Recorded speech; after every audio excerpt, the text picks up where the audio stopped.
사용하죠. 이 끝으로라고 하는 말을 하면서 편지를 마무리하는데 아직 끝나지 않습니다. 앞으로 이전에 2장을 지나왔듯이 앞으로 2장을 더 써야 이 편지가 마무리가 되는 거죠.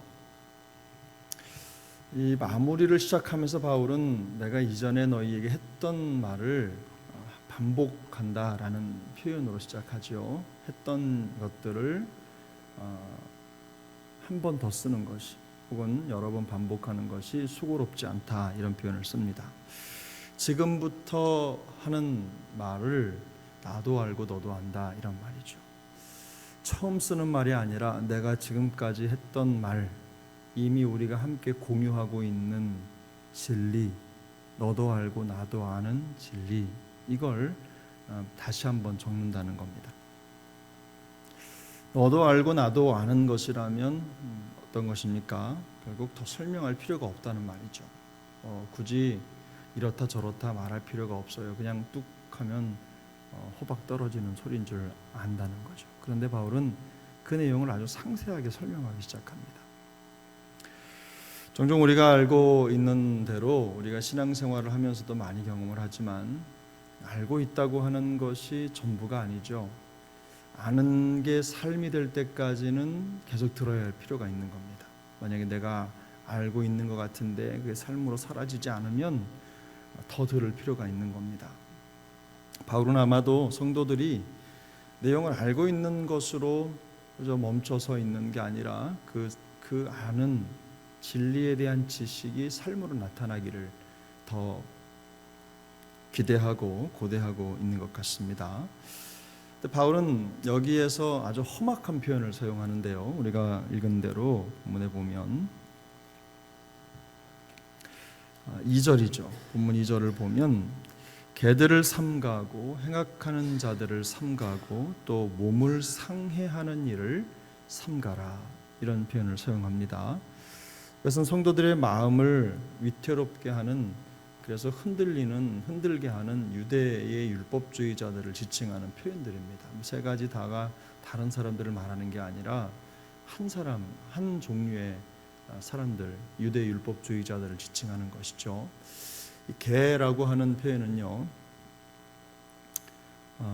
사실 얌전하고 사랑받는 개를 말하는 것은 아닙니다. 여러분, 우리가 충분히 상상할 수 있듯이 바울은 이 개라고 하는 표현을 쓰면서 지저분하고 마치 우리가 말하는 쓰레기통을 뒤지는 성결하지 못한 불결한 개를 얘기하는 거죠. 요즘에는 집에서 키우던 개들을 그냥 버려서 그런 개들이 산으로 올라가서 들개가 돼서 다시 사람을 공격하는 일들이 비일비재하다고 합니다. 사랑받던 개들이 이젠 사람을 공격하는 거죠. 근데 여기 말하는 이 개라고 하는 것은 이 율법주의자들이 이방인들을 부르던 방법이었습니다. 유대인들은 이방인들을 개처럼 생각을 했어요. 그런데 지금 바울이 유대인들에게 그렇게 부르는 거예요. 그러니까 이방인들에게 했던 모욕을 똑같이 돌려주는 거죠. 불결하다는 겁니다. 근데 이 말이 갖는 의미가 얼마나 의미심장합니까? 유대주의자들이 가지고 있는 생각은 뭐냐면 다른 것들은 다 더럽고 나는 깨끗하다, 이런 생각을 가지고 살았던 사람들이에요. 다른 사람들은 몰라도 우리는 성결하다, 성민이다, 구별된 민족이다, 이런 생각을 가지고 살았어요. 이방인들은 지저분하고 더럽고 불결하고 하나님 앞에 불의한 족속이지만 우리는 의롭고 깨끗한 민족이다, 이런 마음을 가지고 살았단 말이죠. 그런데 그들에게 불결하고 더럽고 지저분하다고 얘기를 하는 겁니다. 그 생각에 일침을 가하는 거죠. 행악하는 자들이라는 표현도 또 이 유대율법자들의 외식적인 모습을 얘기하는 거죠. 종교의 탈을 쓰고 율법의 탈을 쓰고 오히려 그 안에 더 부패한 죄를 저지르는 그런 유대인들을 지칭하는 겁니다. 하나님 앞에서 당당하다고 생각할 만큼 이들은 율법에 익숙한 사람들입니다. 그래서 겉으로 볼 때는 전혀 문제가 보이지 않는 그런 사람들이었죠. 근데 바울은 그들을 향해서 행악하는 자들이라고 말하고 있어요. 그들의 가르침과 그들의 삶이 겉으로 볼 때는 하나님을 잘 섬기는 것 같지만, 그러나 오히려 잘못된 가르침과 진리를 사람들의 마음에 뿌려서 사람들을 오염시키고 더럽히는 사람들이라는 겁니다. 그래서 바울은 그들을 향해서 행악하는 자들이다, 이렇게 얘기를 합니다. 세 번째는 몸을 상해하는 일들을 한다고 하죠. 이 몸을 상해한다라는 것은 율법주의자들, 그러니까 유대주의자들이 우리는 세상 사람들과 다르다라는 증표로 행했던 할례를 말하는 겁니다. 근데 이 할례 의식이 그저 그걸 행한다고 해서 그 사람들이 거룩해지는 게 아니라는 걸 꼬집는 거죠. 진정한 구원을 누리지 못하는 사람들이라면 할례를 행한다고 하더라도 그건 그저 몸을 상할 뿐인 거고 몸에다가 상처를 내는 것 뿐인 거지, 그게 너희의 구원의 증표가 될 수 없다는 겁니다. 당시에 흘렀던, 유대의 사회에 흘렀던 사회적, 종교적, 문화적 통념을 완전히 뒤집는 겁니다. 도전인 거죠. 개혁인 거죠. 우리가 알듯이 구원은 믿음으로 받습니다. 예수 그리스도를 믿는 믿음으로 우리는 구원을 받습니다. 근데 그 믿음의, 그 구원의 방법을 인정하지 않는 자들에 대한 행태를 꼬집고 있는 겁니다. 그러니까 다시 한마디로 말하면 바울은 이런 사람들을 조심하라, 삼가라, 이렇게 반복해서 얘기하는데 이런 겁니다. 하나님을 믿는 사람인 척 하는 사람들 조심해라. 하나님의 사람인 척 하는 사람들 조심해라, 이런 얘기를 하고 있는 거죠. 그러면서 이런 자들과 다른 점, 참 성도가 어떻게 이들과 다른지에 대해서도 바울은 선명하게 우리에게 방향을 제시해 줍니다. 그럼 3절입니다. 3절을 한번 같이 읽겠습니다. 3절입니다. 하나님의 성령으로 봉사하며 그리스도 예수로 자랑하고 육체를 신뢰하지 아니하는 우리가 곧 할례당이라. 세 가지죠. 앞에 세 가지, 개라는 표현, 행악자라는 표현, 그리고 육체를 상하는 자라는 표현을 썼는데 바울은 다시 또 3절에서 세 가지를 얘기하고 있어요.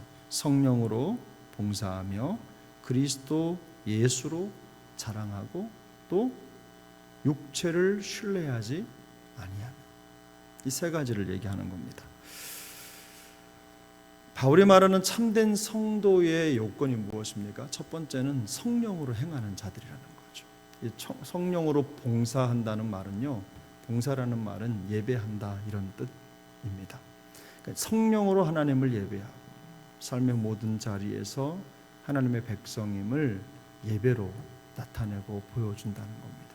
대신 내 열심과 내 의지가 아니라 성령 하나님을 따라서 성령으로 예배하고 성령에 민감하게 반응하며 하나님을 높이는 삶을 살아간다는 겁니다. 그러니까 성령으로라는 말이 가지고 있는 의미 그대로 성령의 역사에 늘 민감하게 반응하고 그 역사에 집중한단 말이죠. 두 번째는 어떤 겁니까? 예수, 그리스도 예수로 자랑한다.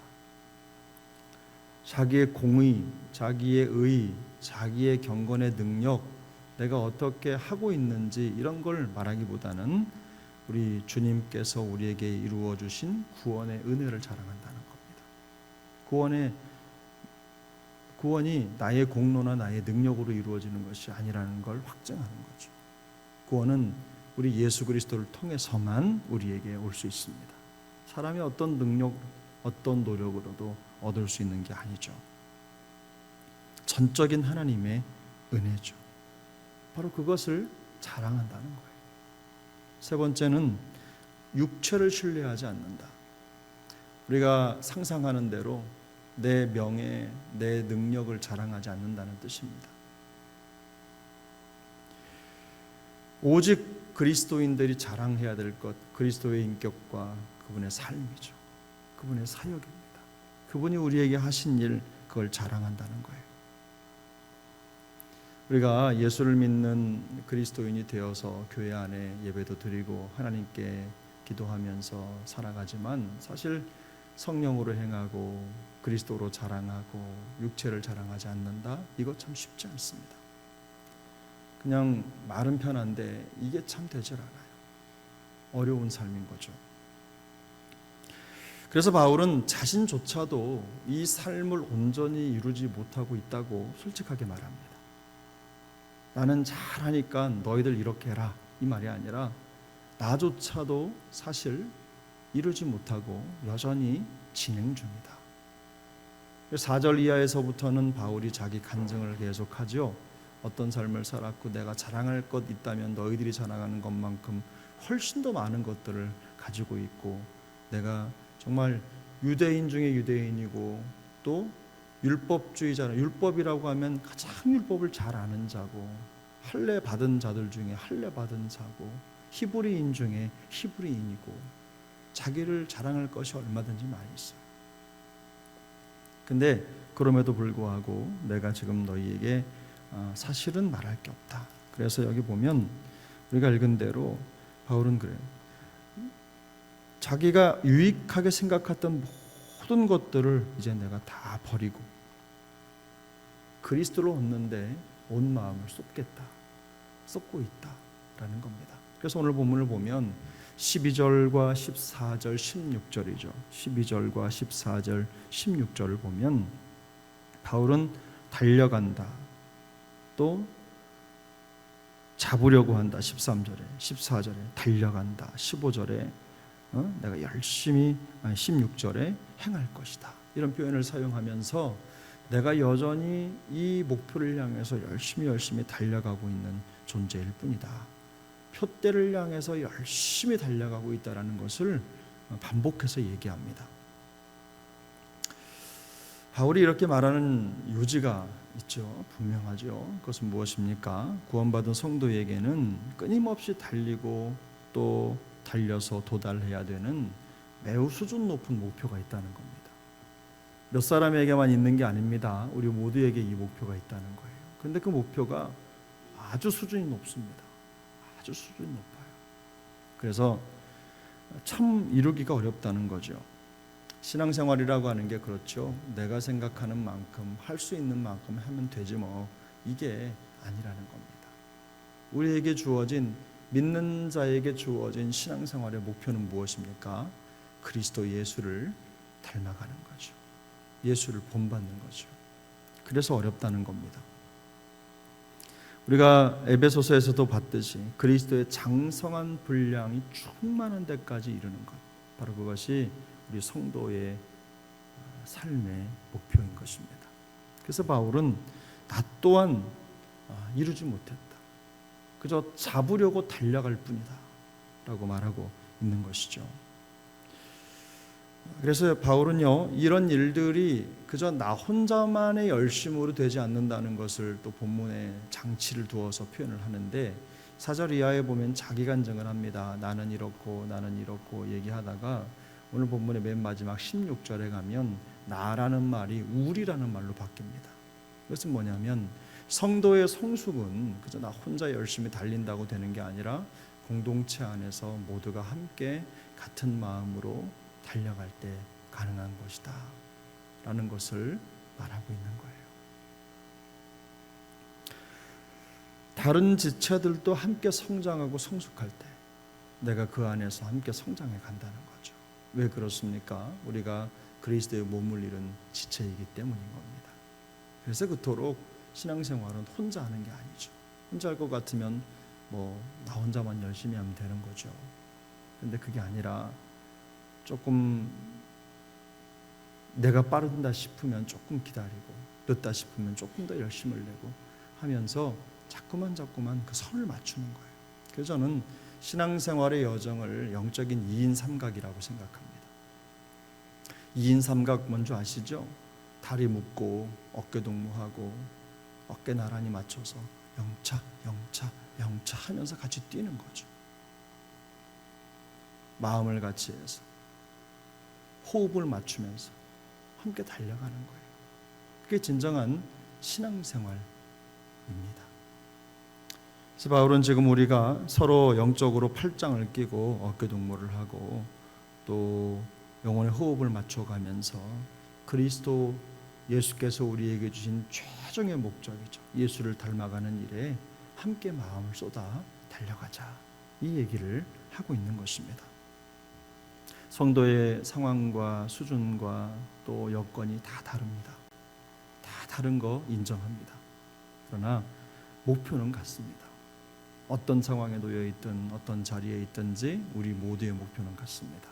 예수님을 닮아가는 것입니다. 그래서 매일의 삶이 그 한 목표에 집중하고 있는 것이죠. 이 목표를 이루기 위해서 오늘도 우리는 달려갑니다. 우리 안에 역사하시는 성령 하나님을 따라서 그 열심을 따라서 그 하나님이 일하시니 우리도 일한다는 심정을 가지고 열심히 경주하는 마음으로 달려가는 것입니다. 그런 은혜의 역사가 오늘도 우리에게 펼쳐질 수 있기를 소망합니다. 그래서 오늘 우리가 기도해야 될 기도의 제목들이 그런 거죠. 하나님이 위에서 우리를 부르신 그 부르심의 상을 위해서 지치지 않고 달려갈 수 있도록 힘을 달라고 기도하십시오. 뿐만이 아닙니다. 지금 우리가 어디에 이르렀든지 바울이 오늘 16절에서 말씀하고 있는 것처럼 내가 하나님 앞에서 그저 말씀을 따라 구원의 진전을 이루면서 마음속에 구원의 참된 기쁨을 가지고 여전히 다시 믿음의 여정을 달려가겠다. 이런 결단이 매일 새벽마다 또 우리의 삶의 여정을 시작하는 순간마다 있게 되기를 예수님의 이름으로 축복합니다. 같이 기도하겠습니다.